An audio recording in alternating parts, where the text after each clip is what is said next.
예, 일단은 계속 좀 보시면 동기의 불법. 예를 들어서 A라는 사람이 B하고 도박을 하는데 A가 돈이 다 떨어졌어요. 그래서 옆에 있는 사람한테 돈을 빌려서 도박을 했다는 거예요. 돈을 빌려서. 그러면은 돈을 빌리는 것 자체 요 자체에는 일단은 불법이 없습니다. 요게 불법한 거지.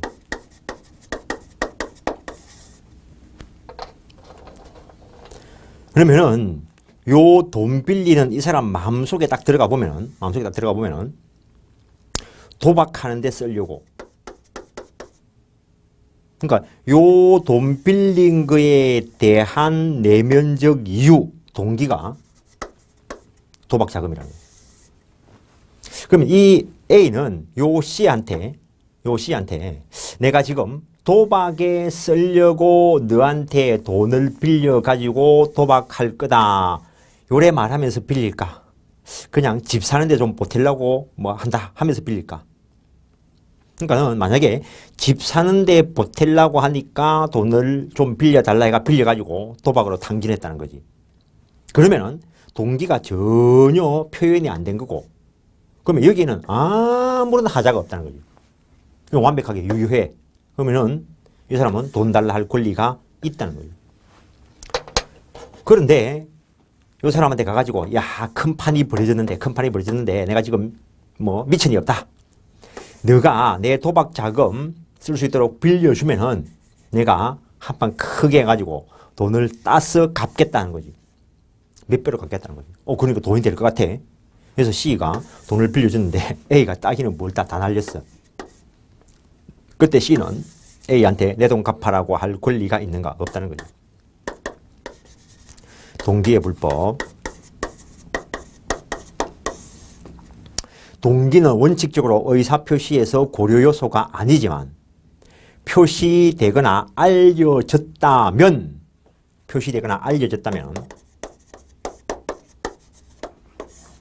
반사회적인 것으로서 무효라는 것. 그래서 이렇게 표시하거나 알려졌다면, 즉 이 경우에는 조금 전에 표시하고 빌려갔는데 꼭 그렇지는 않고 도박장에 나와 있어. 도박장에 나와 있는 이유가 돈 떨어진 사람한테 도박 자금 빌려주고 고리로 받으려고. 그럼 이미 알려져 있는 상태에서 빌려줬다면 역시 달라 할 권리 법적으로는 없다는 거. 근데 도박 빚 안 갚으면 현실적으로 산에 파묻히는 수가 있어. 뉴스에 장장 나오는데. 그러니까 법적인 거하고 비법적인 현실하고는 구별하시라는 거.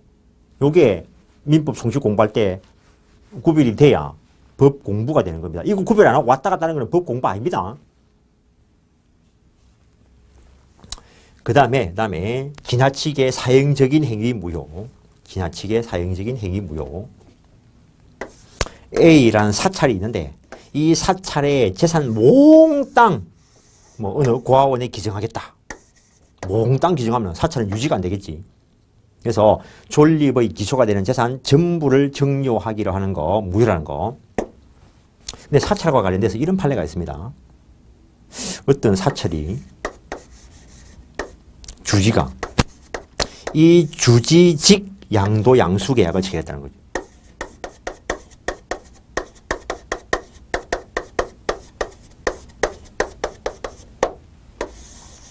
그러면은 이 주지직이라는 거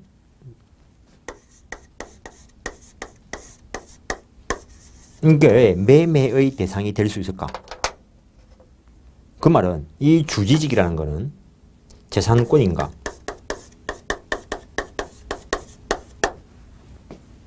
주지는 돈을 많이 벌긴 하겠지만 재산권은 아니라는 거. 이건 일종의 인격권이라는 거. 그래서 양도 양수할 수 있는 대상이 아니라는 거. 그래서 이 양도 양수 계약은 무효라는 거.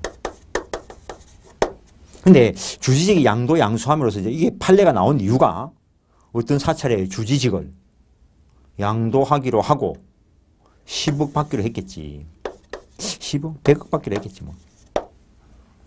근데 이 사람이 처음에 뭐 계약금조로 1억을 줬을 수도 있고, 그럼 중도금조로 한 50억 더 줬을 수도 있고, 근데 나머지 뭐 한 40억 안 주고 있는 상태에서 이 사람이 주지직을 수행하고 있다는 거지.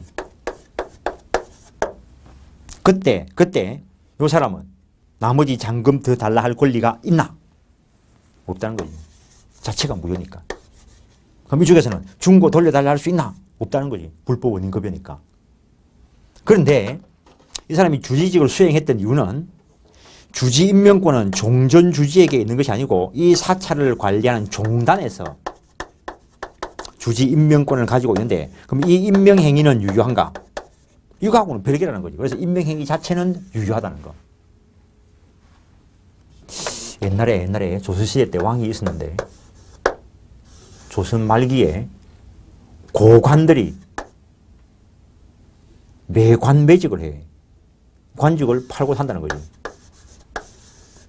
그래서 이렇게 돈 주고, 근데 관직을 고관이 주는 게 아니고 왕이 줘야 되니까 저놈한테 뭐 직분을 한 개 내리시지요 이러면은 왕이 잘리기 싫으면은 관직을 한 개 줘야지.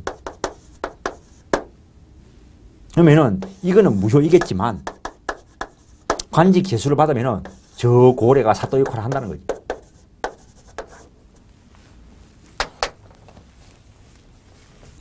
이런 것들은 지나가면서 그냥 한번 보면서 아 이런 것들이 있구나 이래 보는 거고, 여기서 이해해야 될 거는 이중매매와 관련되는 겁니다. 이 부분은 이해가 돼야 됩니다.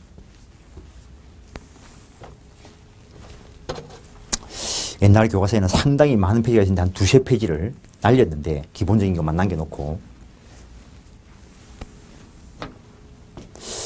A 소유의 부동산인데 26회 공인중개사 시험에서도 나왔고 27회 때도 나올 거고 중개사 시험이 폐지되지 않는 한 계속 나올 거고, 이걸 B가 매입을 하고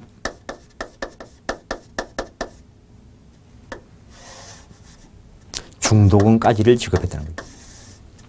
왜 중도금까지 지급했다라고 말해야 되냐면은, 만약에 계약금만 지급한 상태라면 계약금 포기하고 받은 사람은 2배를 주고 계약을 해지할 자유가 있기 때문에 중도금이 지급이 돼야 구속력을 강하게 가질 거라는 거. 또는 대금을 다 받았음에도 불구하고 등기를 안 해주면 여전히 A가 소유자라는 거. 매매 등의 법률 행위에 의해서 부동산 물건이 변동되기 위해서는 등기하여야 효력이 발생한다는 거. 매매는 유효하지만 돈 다 줬다 하더라도 등기하기 전에는 소유권 취득 못한다는 거. 그래서 요 A가 또 다른 누군가에게 매매를 하고 먼저 등기를 해주면은 소유자하고 거래를 했으니까 원칙적으로 이 사람은 선악을 불문하고 소유권 취득한다는 것. 단 제2 매수인이 매도인의 배임 행위에 적극 가담했다면 반사회적인 것이고 무효다라는 것. 일단 기본은 이겁니다. 기본은. 근데 이제 좀 더 추가하면은 이렇게 소유권 넘겨주기로 하는 계약이 매매만 있는 게 아니고 정려일 수도 있고 교환일 수도 있고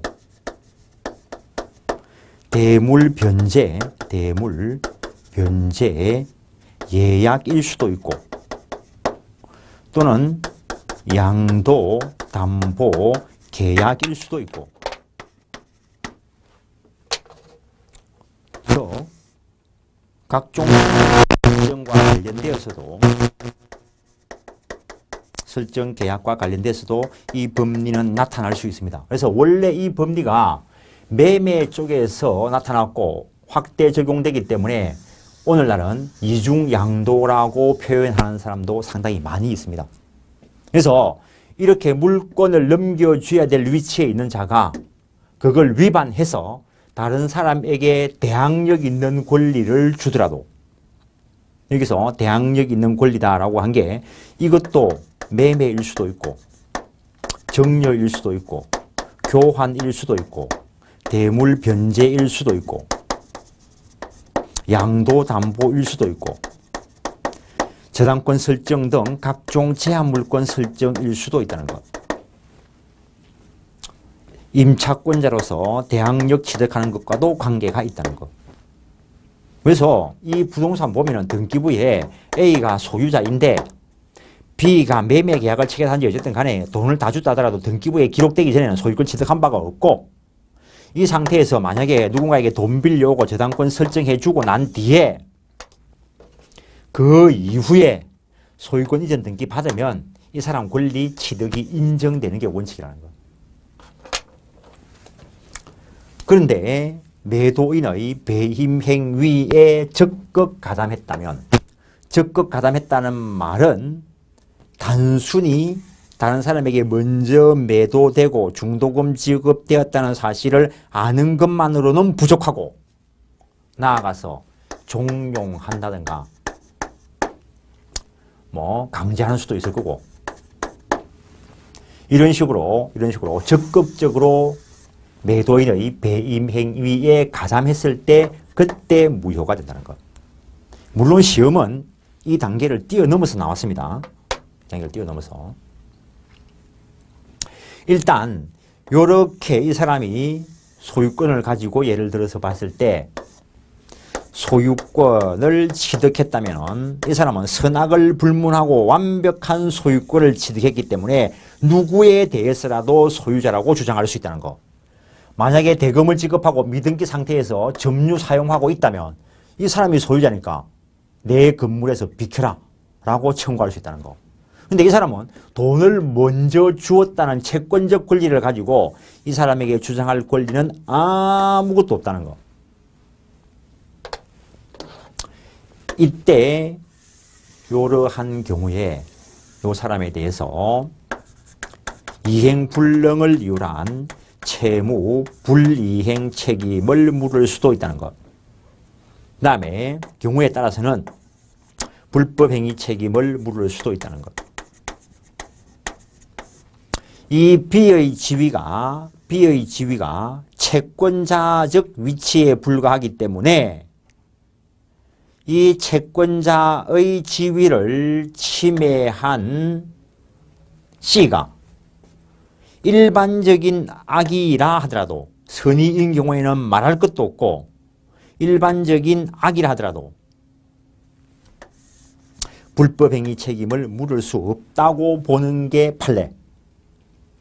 적극 가담했을 때 그때는 이렇게 불법행위 책임을 물을 수도 있다는 거. 요것도 불법행위라는 손해배상 청구할 수 있다. 요것도 시험에 나온 적이 있습니다. 옛날에. 그 이후에 이제 중개사 시험이 좀 더 정비가 돼가지고 가능하면 저런 쪽을 안 낼라 하는 것 같은데 하여튼 나온 적이 있습니다. 그 다음에 요 B는 요 C가 적극 가담했을 때는 이것도 이번 26회 시험에 나왔을걸요. 요 A를 대위해서 말소 청구할 수 있다는 거. 그래서 그냥 간단하게 채권자 대위권 대상은 된다는 거. 채권자 대위권도 민법 404조에 규정되어 있는 것으로서 실제 중개사 시험 범위에 안 들어가는 쪽에 있는 조문입니다. 근데 법리가 연결되면은 지문에 뜰 수밖에 없다는 거지. 근데 참 이 말은 조심스럽긴 한데 시험 범위에 안 들어가는 게 지문으로 뜨더라도 그거는 답이 안 될 가능성이 많습니다. 그걸 답으로까지 되게 하면은 문제가 있을 거니까. 어쨌든 원리상. 근데 시험 범위 들어가고 안 들어가고 구별을 못 하잖아요. 그럼 원리를 다 알고 있는 게 낫다는 거죠. 채권자 대위권 대상은 되는데 그 다음에 406조에 있으니까 이거는 시험 범위에 안 들어가는데 채권자 취소권 대상은 안 된다는 거. 살짝만 보면은 채권자 대위권에 의해서 보전되는 피보전 채권은 특정물 채권일 수도 있고 부동산이든 동산이든 특정물 채권일 수도 있고 금전 채권일 수도 있는데 채권자 취소권에 의해서 보전되는 채권자의 채권은 특정물 채권은 안 되고 금전 채권만이 가능하다는 거. 그래서 이거는 부동산 소유권 이전 등기 청구권이라는 채권, 특정물 채권이기 때문에 채권자 취소권 대상은 안 된다는 거. 그런데 결국에 이게 이래 되면은 손해배상 채권으로 바뀌고 손해배상 채권으로 바뀌면은 결국에는 금전 채권으로 되는데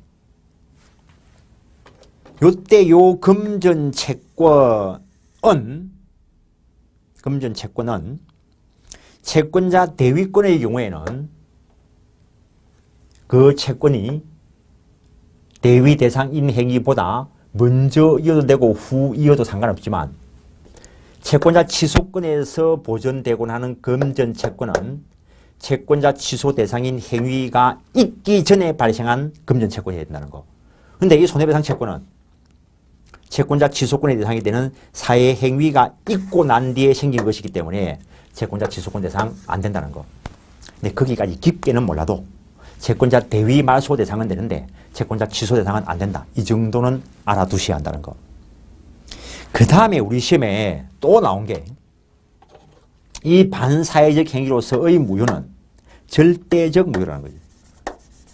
절대적 무효라는 말은 이 사람과 거래한 또 다른 사람이 있을 때 이 사람 선악을 불문하고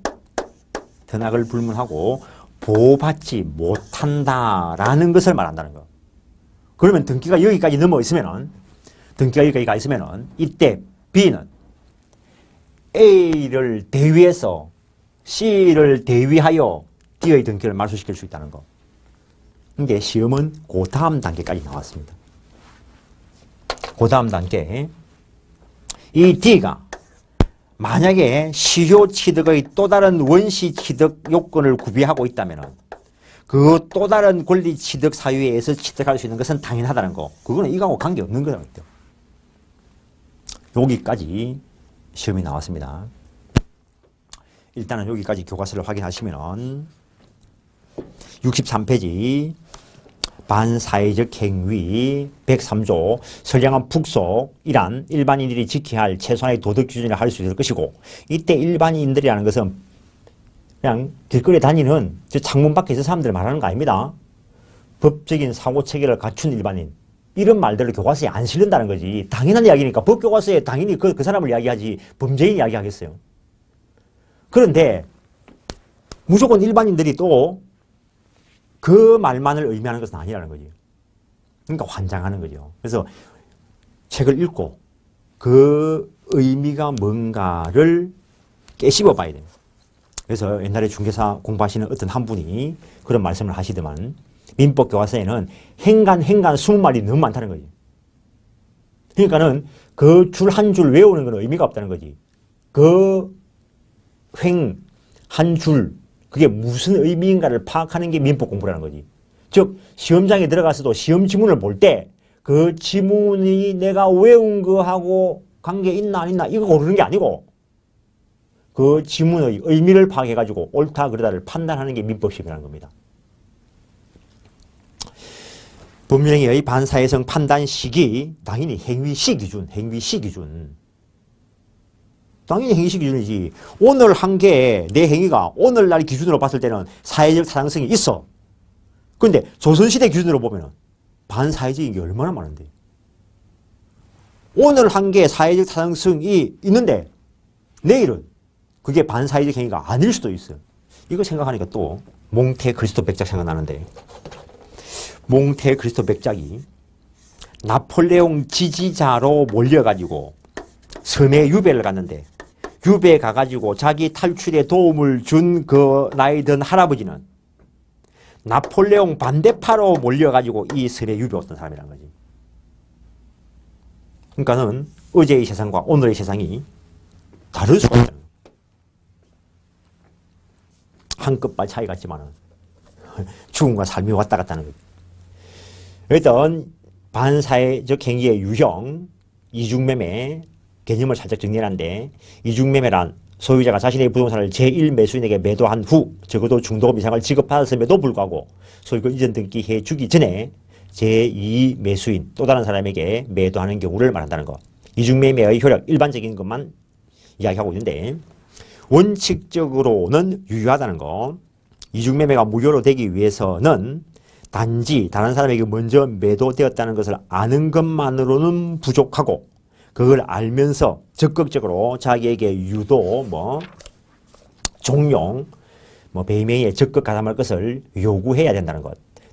페이지를 넘기시면 그런 이야기를 쭉 써놓고 있습니다. 매매에 국한되는 것은 아니고 교환, 정려, 대물변제, 제한물권 설정, 그다음에 경매 등을 통해서도 나타날 수 있다는 것. 원칙적으로는 이중매매는 유효하지만 제2매수인이 매도인이 배임행위에 적극 가담했을 때 무효가 된다는 거. 한마디로 줄이면 그 말밖에 없다는 거지.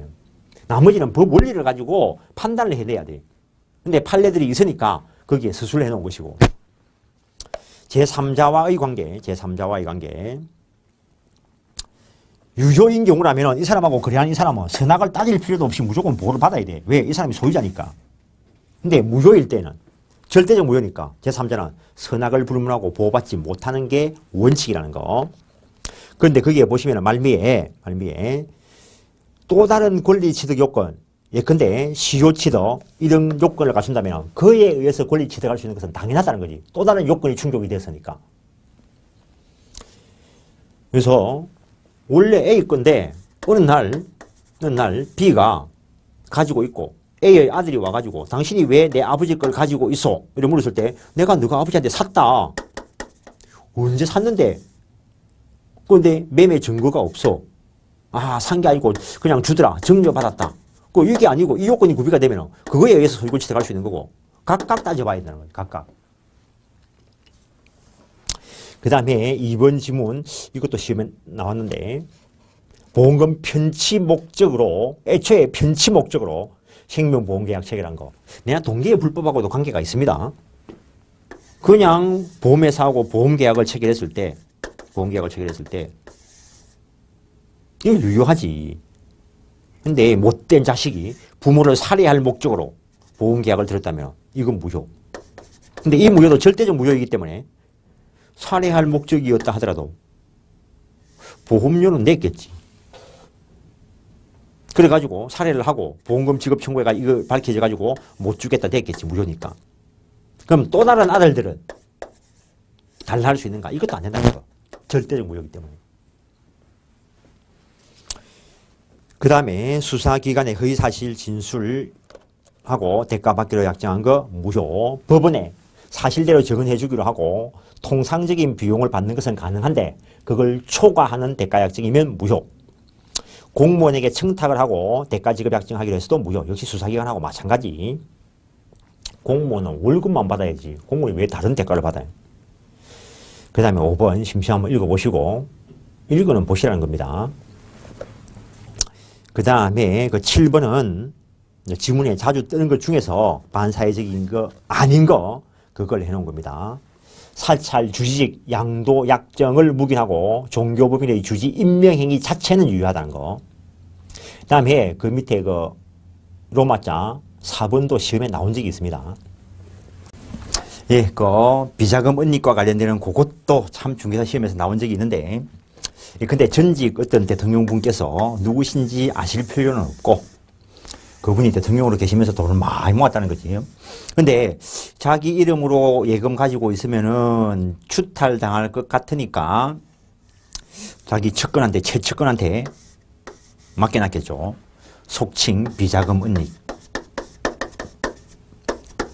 요 비자금 은닉이 불법 원인 급여 인가가 문제가 됐습니다. 불법 원인 급여라면 반환 청구권이 없다는 거죠. 그렇게 되면 국가가 추탈을 하고 싶어도 이 사람이 가지고 있는 거는 아니니까 못 돌려받는 문제가 발생을 합니다. 그래서 결론은 비자금 은닉은 불법 원인 급여 아니다 했습니다. 그래서 국가가 전직 대통령을 대위해서 반환 청구권 행사해서 추탈할 수 있다는 거. 하여튼 결론은 비자금 은닉은 불법 원인 급여 아니다. 반사회적 행위 아니다. 그래서 반환 청구권 있다라는 거 기억하시는 겁니다. 근데 이분이 돈을 가지고 있었냐는 거지. 가지고 있어야 돌려받지. 가지고 있어야. 근데 이건 또 다른 이야기인데 이 모 씨가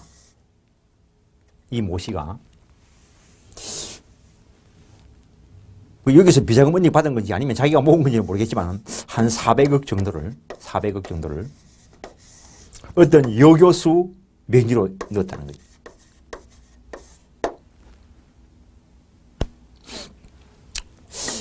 이거 반환 청구권이 있는가? 그 다음에 이 여교수가 그러니까 여교수 명의로 되지만 어쨌든 은행이 돈으로 관리하는 거죠. 은행도 이 사실을 알아. 아는데 이 여교수가 지급 청구를 하니까 지급해줘버렸어. 그때 이렇게 책임을 물을 수 있는가? 일단 뉴스에 나온 것까지는 책임을 물을 수 있다까지 나왔습니다. 이거. 근데 아직 여기까지는 시험에 나오지는 않았고 어쨌든 비자금 은닉 자체는 불법 은닉 급여 아니라는 거, 반환 청구권 있다는 거. 그 다음에 인륜의 반환 행위, 참 이것도 말도 안 되는 판례가 하나 있는데 자식이 부모를 상대로 불법 행위에 손해배상 청구하는 것도 인륜에 반하는 것으로 허용될 수 없다. 어쨌든 그런 결정문이 있다는 겁니다. 모 집안에 여자 딸이 하나 있어요. 맨날 새벽 일찍 들어와. 새벽 일찍. 그러니까 아빠가 열받아가지고 뺨을 딱 때리니까 얘가 경찰서에 가가지고 아빠를 고소했다는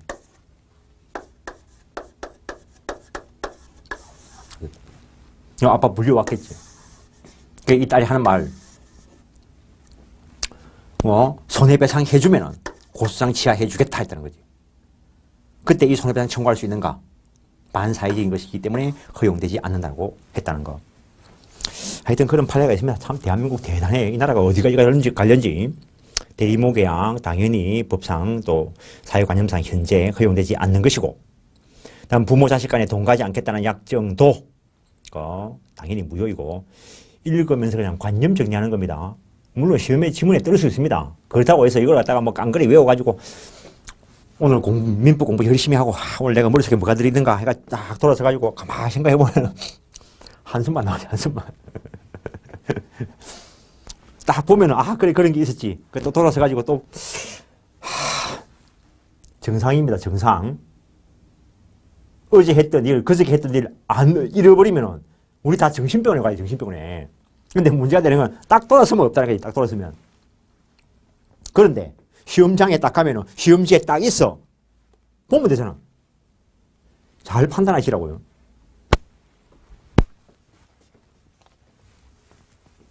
줄줄줄 외우는 게 민법 실력이 아닙니다.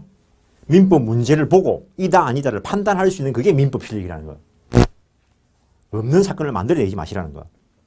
개인의 자유를 극도로 제한하는 거, 독신계약 무효, 거기에 영업의 자유나 기타 거래 활동을 극도로 제한하는 행위 등도 무효이고, 그런데 귀국 후 일정한 기간 근무하지 않으면 해외 파견 소요 경비를 배상하기로 하는 사규나 약정은 유효성이 인정된다는 거. 요즘이야 뭐 어떤지 모르겠지만 옛날에 근로자를 해외에 파견하면은 기업체에서 파견하면은 고임금을 지급하고 그다음에 기술 이전도 해줬을 거란 거지. 근데 얘가 돌아오자마자 회사 그만두고 딴 회사로 가버리면 회사 쪽에서는 손실이 발생한다는 거지. 그래서 이런 걸 방지하기 위해서 귀국 후 일정한 기간 동안 근속할 것을 요구하는 사규나 약정은 유효성을 인정해 준다는 것. 어쨌든 저 판례도 어쨌든 대기업체를 약간 옹호하는 그런 입장이 있긴 하지만 어쩔 수 없다는 거. 그 정도 하시고, 우월적 지위 이용한 부당이득계약, 이게 기본적으로 고리, 사채하고 관련되는데 지금은 이자 제한법이 또 제정되었기 때문에 특별한 그건 없지만, 옛날에 돈을 빌려줬으면은 이자 제한법 30%까지는 가능했다는 거죠. 근데 IMF 때 외국에서 자본이 들어오면서 이 고리채 제한 규정 이것 때문에 돈 못 빌려주겠다 하니까 잠깐 폐지한 적이 있어요. 이자 제한법이 폐지한 적이 있는데 그때 나온 판례. 돈 빌려주고 50% 또는 100% 이자를 받게 했을 때 반사회적인 것으로서 무효. 그런데 지금은 다시 이자 제한법이 규정돼서 지금 현행법상으로는 30%내 제한이 있다는 것, 그 정도. 생존의 기초가 되는 재산 처분행위 무효이고, 그 다음에 도박행위와 관련된 거 무효. 특히 이거는 동기의 불법과 관련돼서 연결하고 있어야 됩니다. 동기가 반사회적일 때 그것이 알려지거나 표시되었을 때 절대적 무효라는 거. 동기의 불법과 동기의 착오는 구별되어야 되는데 그건 착오 쪽에서 공부할 내용이고, 그 다음에 법률행위 성립 과정 중에 불법이 사용된 경우에 하는데 이것도 상당히 재미있는 판례입니다. 이미 우리 시험에서 여러 각도로 지문이 변경돼서 시험에 나온 적도 있고, A라는 사람이 옛날에 막대한 재산을 가지고 있었는데 과거 국가기관 중앙정보부에서 너가 그 재산을 헌납하지 않는다면 뭐 비리를 수사하겠다 했다는 거죠. 옛날에 중앙정보부 이름만 들어도 날아가는 새가 뚝 떨어지고 이랬는데, 그러니까 얼마나 쫄았겠어요. 그러니까 지금 안 주면 맞아 죽을 것 같으니까, 지금 안 주면 맞아 죽을 것 같으니까 일단 주고 보자. 그래서 등기전 다 해줬다는 거예요. 근데 이제 권력 구조가 바뀌고 난 뒤에 이쪽에서 돌려받기 위해서 맨 처음에 주장한 게 104조 불공정한 법률행위로서 무효다라고 했는데 판례가 일단 104조 적용 안 된다. 104조 불공정한 법률행위가 적용되려고 하면은 급부와 반대급부가 현저하게 불공정해야 되는데 이건 일방적으로 주는 거기 때문에 104조 적용 안 된다 했습니다. 일단 판례가 그렇게 했다는 거지. 독일에서는 다른 쪽으로 해석하는데 우리나라에서는 이 경우에 급부가 일방적으로 행해진 경우에는 104조 적용 안 한다는 거. 그러니까 이 사람이 103조 반사회적 행위로서 무효다라고 했는데 의사표시 성립 과정 중에 이렇게 강박이 행해진 경우에 그것만 가지고는 반사회적인 걸로 볼 수 없다. 103조 적용 안 한다 했습니다. 그러니까 이 사람이 그러면은 107조 1항 단서 비진이 표시의 예외적인 경우로서 무효다라고 주장을 했는데 이 사람 머릿속을 딱 열어보면은 야, 요거 안 주면 맞아 죽을 것 같은데 일단은 준다 해야 되겠다. 일단 주고 보자. 일단은 준다 한다 해야 되겠다. 주고 보자. 진위와 표시가 일치해. 그래서 107조 1항 단서에 의해서 무효로 되지 않는다는 거. 그래서 이 사람이 주장한 게 그러면 110조 사기 강박을 이유로 한 취소 사유다. 그거는 맞다는 거지. 강박을 위한 취소 사유는 되는데 현실적으로 요 사건에서는 제척기간이 경과되어서 취소시키지는 못한 사건입니다. 이거. 일단 나중에 또 가서 원래 지금은 우리가 보는 자리가 이 자리니까 여기서 살짝 해놨는데 이쪽하고도 관계가 있고 이쪽하고도 관계가 있고 이쪽하고도 관계가 있습니다. 지문이 다 흩어져 있다는 겁니다. 옛날 교과서에는 좀 양을 무시하고 다 한쪽에 모아놨었는데 분량이 너무 많아져가지고 판례가 계속 나오니까 그래서 한쪽 정리한 부분을 살짝 줄였습니다. 그 다음에 변호사 성공보수약정 근래 나온 판례 이와 관련돼 가지고 시험에 나오는데 형사사건에 관한 성공보수약정은 반사회적인 것으로 무효이고 민사사건에 관했을 때는 원칙적으로 유효성이 인정된다는 거. 그 정도. 그 다음에 법률행위 수반된 조건이 반사회적인 경우에 전체가 무효가 된다는 거. 이건 나중에 불법 조건과 관련돼서 조건 쪽에서 이야기가 될 겁니다. 반사회적 법률행위의 효과 무효이기 때문에 이행되기 전이라면 이행할 필요가 없다는 거. 이행되고 나버렸다면은 원칙적으로 반사회적 행위의 원인을 기초로 해서 이행이 일어난 것이기 때문에 반환 청구할 수 없다라는 것. 일단 기본은 어떠한 반환 청구권도 허용되지 않는다는 거.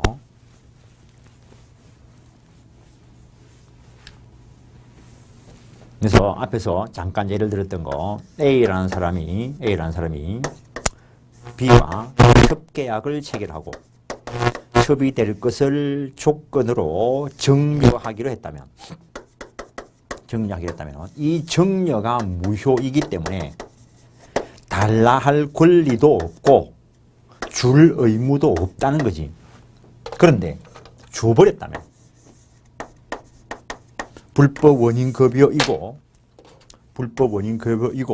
어떠한 반환 청구권도 허용되지 않는다는 것.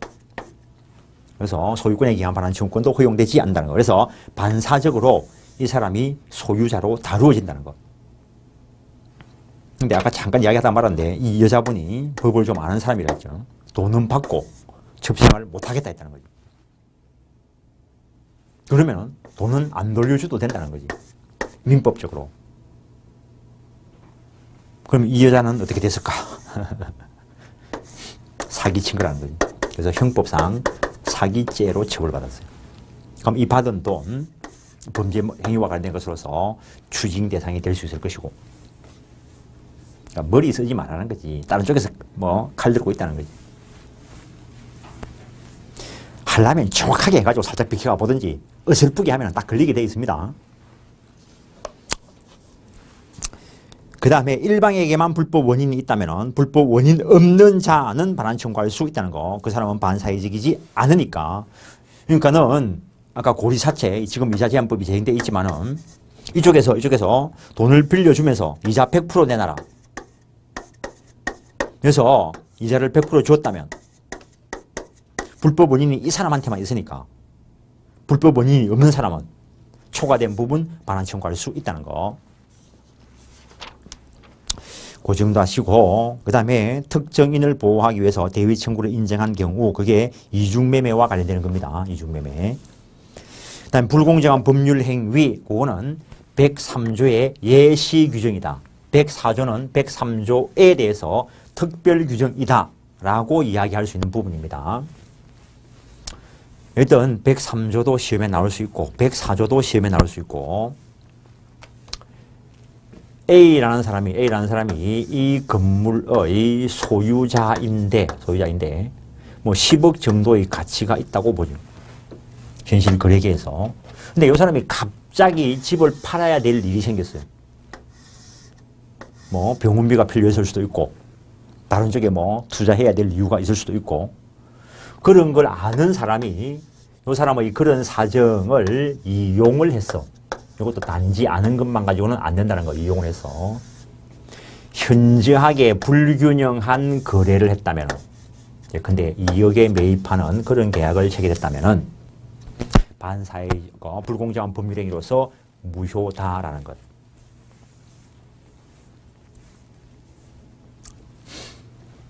그래서 일단은 이 사람의 궁박 또는 경솔 무경험이 있어야 되고 이때 궁박이라는 것은 반드시 경제적일 필요는 없고 정신적 심리적인 것이어도 무방하다는 것. 이때 경솔은 신중하지 못하는 것이고 다음 무경험은 일상적인 경험 부족을 의미한다는 것. 이런 사정을 이용을 해서 현저하게 불균형한 거래를 했을 때 그 효과를 무효로 한다는 것. 역시 무효이기 때문에 이행되기 전이라면 이행할 게 없습니다. 무효니까 안 줘도 되고 달라 할 권리가 없다는 거예요. 근데 만약에 이행이 일어나 버렸다면 A는 불법 원인이 없다는 거. 따라서 이 A는 반환 청구권이 있다는 거. B는 불법 원인이 있기 때문에 B는 반환 청구권 없다는 거. 그 말은 이행이 일어나가지고 등기가 여기에 넘어오면 2억을 줬으면 소유자가 누구라고요? 무효라는 말은 등기에 따른 효과가 주어지지 않는다는 거. 등기가 여기 있어도 여전히 이 건물의 소유자는 A라는 거. 이 돈 소유권은 A한테 기속되었습니다. 불법 원인이 여기에 있고 이 사람은 반환 청구권 없다라는 거. 그래서 머리 써가지고 돈 벌려 하다가 망하는 수가 있습니다. 실제로 이게 동대문 시장 개발할 때 그런 일이 있었다는데 뉴스에 나왔습니다. 어떤 사람이 건물 지으려고 땅을 매입을 했는데 신문지 반장 크기만큼을 B가 알박이 해놨다는 거죠. 원래 이만큼 땅이 있는데 원래부터 B가 요만큼 땅을 가지고 있었고 이 지역이 개발지역으로 되었을 때, 즉 개발지역으로 지정되기 전부터 가지고 있었던 땅이라면 알박이 아닙니다. 개발될 걸 예상을 하고 그때 고리 목적으로 고이익의 목적으로 땅을 살짝 매입한 거, 이런 경우를 알박이라고 이야기하는데, 일단 요래 해가지고 신문지 반장 크기니까 서울의 뭐 동대문 시장 근처에 신문지 반장 크기의 땅 반평 3분의 1평, 그게 얼마일지는 모르겠지만 현재 시가가 한 5천만 원쯤 한다면,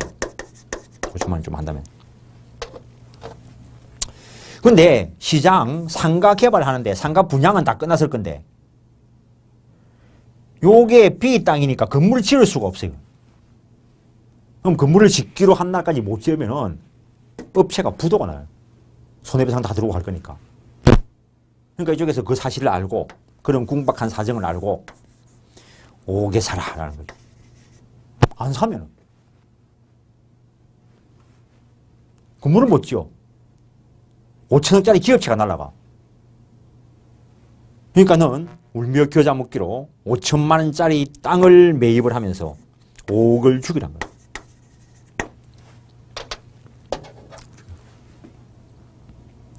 이행되기 전이라면 이행할 필요가 없는데 이제 이행이 일어난 거죠. 5억이 넘어갔고 땅 소유권 이전 등기가 되었고, 불법 원인은 여기 있으니까 이 사람은 반환 청구권 없으니까, B는 반환 청구권 없으니까 이 소유권은 A한테 기속이 되었고, 그러니까 이제 A 쪽이 법을 좀 아니까 이제 고소하고 소송을 들어간 거죠. 이 반환 청구권 행사했다는 거죠. 그러니까 원시가가 5천만 원인데 5억을 줬으면 4억 5천만 원. A 쪽에서는 반환 청구할 수 있다라는 거.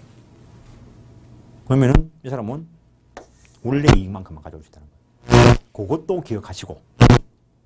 절대적 무효인데 판례가 나중에 공부할 건데, 무효 행위의 전환의 법리를 적용했다는 거. 무효 전환의 법리를 적용했다는 거.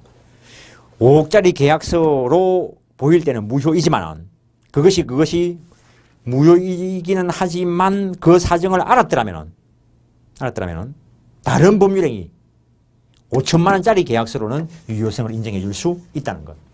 요 판례가 인정을 했습니다. 그 다음에 원인이 종료해버리면, 원인이 있을 때, 절대적 무효일 때, 절대적 무효 원인이 있을 때는 백날 추인해도 무효입니다. 지금 무효행위 전환하고 무효행위 추인하고 살짝 구별하는데, 무효행위 전환의 경우에 5억짜리 계약서를 썼을 때 그것이 무효인 사정을 알았더라면 5천만 원짜리로 했을 것이라 인정될 경우에는 가상적 의사를 전제로 해서 5천만 원짜리로 전환시켜서 유효성을 인정해 줄 수 있다는 판례가 옛날에 나왔고, 근래에 나온 판례가 절대적 무효를 하더라도 그 무효 원인이 없어지면은, 당사자가 그 사정을 알고 추인하면은 유효성이 인정될 수 있다는 거. 원인이 있을 때는 안 됩니다. 그럼 원인이 종료했다는 말은 이게 5억짜리가 됐다는 거죠. 그럼 전에 거는 무효이지만 5억짜리로 추인할 수는 있다는 거. 원인이 종료했을 때입니다. 그거는 원인이 있을 때는 절대적 무효 사유 100날 1000날 추인해도 무효입니다. 그래서 우리나라에서 마약 거래는 제한을 하고 마약 거래 행위를 하면은 극단적인 예를 드는 겁니다. 무효이고 절대적 무효로서 100날 1000날 그제 의뢰 산 거 무효인 줄 아는데 우리 유효한 걸로 하자라고 한다고 해서 유효가 안 된다는 거, 그냥 무효라는 거. 그런데 의약이 개발돼 가지고 보니까 마약이 의약품이더라는 거죠. 의약품. 그래서 거래를 금지시킬 필요가 없다는 거죠. 그래서 법을 폐지해 가지고 거래를 허용을 해. 거래 허용하는 법을 만들었다는 거죠. 그렇다고 해서 이 무효인 행위가 그냥 유효로 가지는 않습니다. 당사자가 그 사실을 알고 그때 했던 거 유효한 걸로 하자라고 하면은 원인이 종료되고 난 뒤에는 유효성이 인정될 수 있다는 거. 원인이 종료했나 안 했나 나중에 또 무효 쪽에 가서 좀 더 말씀을 드릴 거고. 그 다음에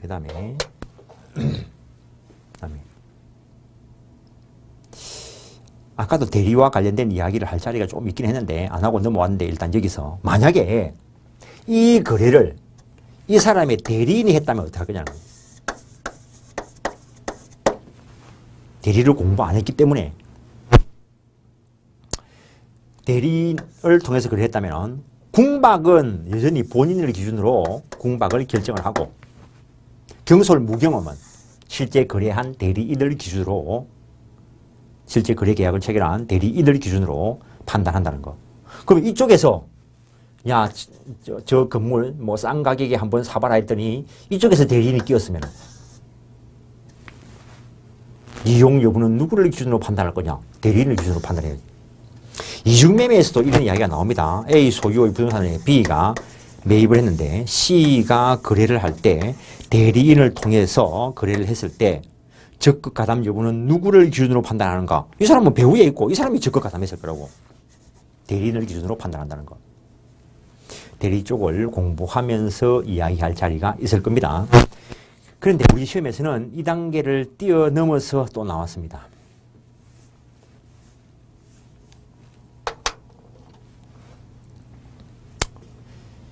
얘의 편의를 위해서 이게 지금 매매를 가지고 이야기했는데 교환을 가지고 이야기해도 됩니다.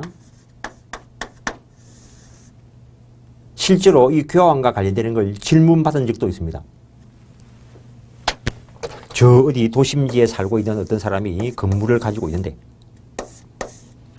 어떤 사람이 자기는 땅을 어디에 가지고 있다는 거예요. 그래서 이거 땅 가격이 얼마 되니까 그거하고 바꾸자 하랬다는 거지. 이거 한 10억짜리인데.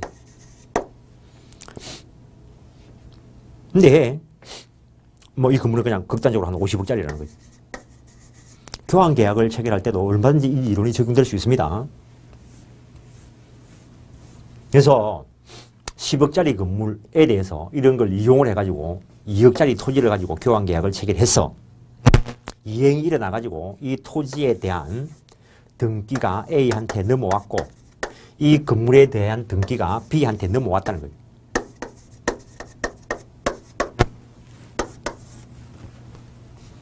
그리고 난 뒤에 요걸 거래한 C가 있을 수도 있고 요 건물에 대해서 거래한 C가 있을 수도 있다는 거예요.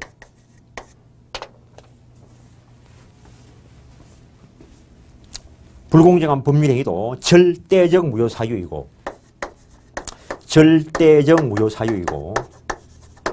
절대적 무효는 제3자는 선악을 불문하고 보호받지 못한다라는 것을 의미하는 것이고 그러면은 여기서 말한 이 제3자는 요 C일까 저 C일까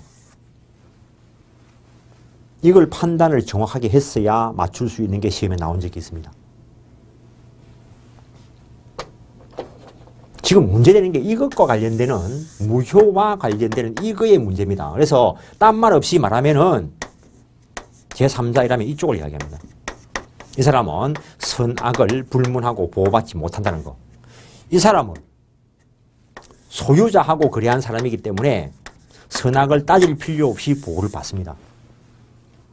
왜냐하면은 이 경우에는 A는 불법 원인이 없는 사람이니까 반환 청구권이 있고 무효니까 등기가 여기 왔더라도 소유권이 넘어온 적이 없습니다. 소유권이 항상 법적으로 A한테 있으니까 직접 내놔라고 청구할 수 있습니다. 손해입은 거는 이렇게 불법행위나 채무불이행으로 또는 매도의 담보 책임으로 처리가 되는 것이고 그런데 이 사람의 경우에는 토지가 원래 B의 것이 요 상황에서 A 앞으로 등기되는 순간 A가 완벽한 소유권을 취득했기 때문에 소유자하고 거래한 사람이기 때문에 이 사람은 선악을 따질 필요 없이 당연히 보호를 받습니다. 68페이지 불공정한 법률행위 간단하게 폭리행위다라고 이야기하는데 당사 일방의 궁박, 경솔, 무경험에 의하여 현저하게 불균형한 거래한 경우를 말하는데 104조에서 무효로 하고 있고 궁박은 경제적인 것뿐만 아니라 정신적, 물리적 이런 거 다 포함된다는 거. 일시적이어도 무방하다는 거. 그 다음에 간혹 지문에 뜨는 게 무경험, 일상적인 경험 부족입니다. 특정 거래 영역에서의 경험 부족이 아니고 일상적인 경험 부족. 104조는 103조의 특별 규정이고 요건 불공정의 객관적 가치 판단 살짝 보시고 판단 시점, 행위 시, 법률 행위 시 기준 피해자의 궁박, 경솔, 무경험 이것 중에 한 가지만 있으면 된다는 거. 대리인을 통해서 했을 때 궁박은 본인 기준, 경솔, 무경험은 대리인 기준 이용을 해서 된다는 거. 입증 책임 앞에서 계속 했던 거하고 관계가 있습니다. 성립 요건은 유효주장자, 효력 요건은 무효주장자. 넘기시면 폭리행위의 효과, 이행되기 전이라면 이행할 게 없고 이행했다면 불법 원인이 없는 자는 반환 청구할 수 있다는 거. 적용 범위와 관련돼서 유상거래에는 당연히 적용됩니다. 매매나 교환과 같이 비교 개념이 있을 때. 그런데 일방적으로 행해지는 정려의 경우에는 적용 안 된다 했습니다. 근데 문제가 되는 게 채권 포기에 적용할 건가?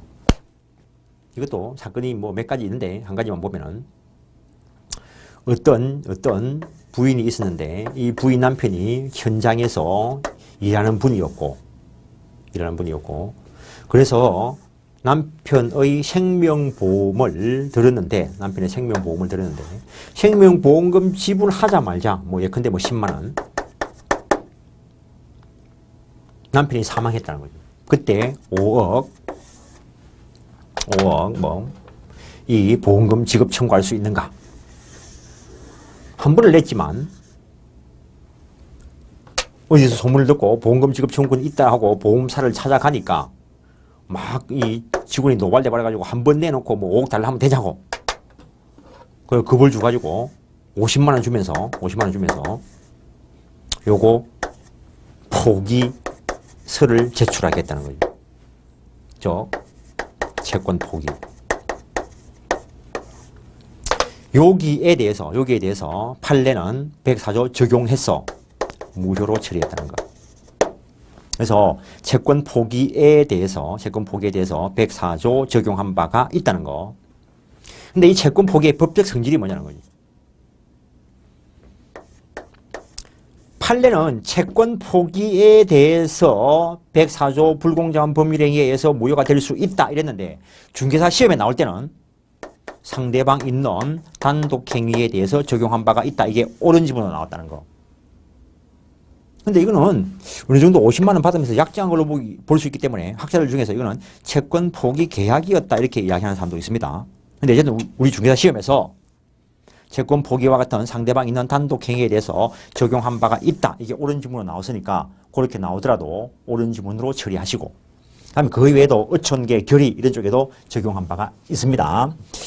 이번 시간에 오늘은 여기까지 하시고 다음 거에 법률행위 해석부터 들어가는데 이 부분들이 다 중요한 것들로 반드시 시험 나올 것들로 다 연결되어 있기 때문에 이쪽은 시험을 그리고 처음 공부하시는 분들도 있고 하니까 진도를 천천히 나간 겁니다. 예, 오늘 여기까지 하겠습니다. 수고했습니다.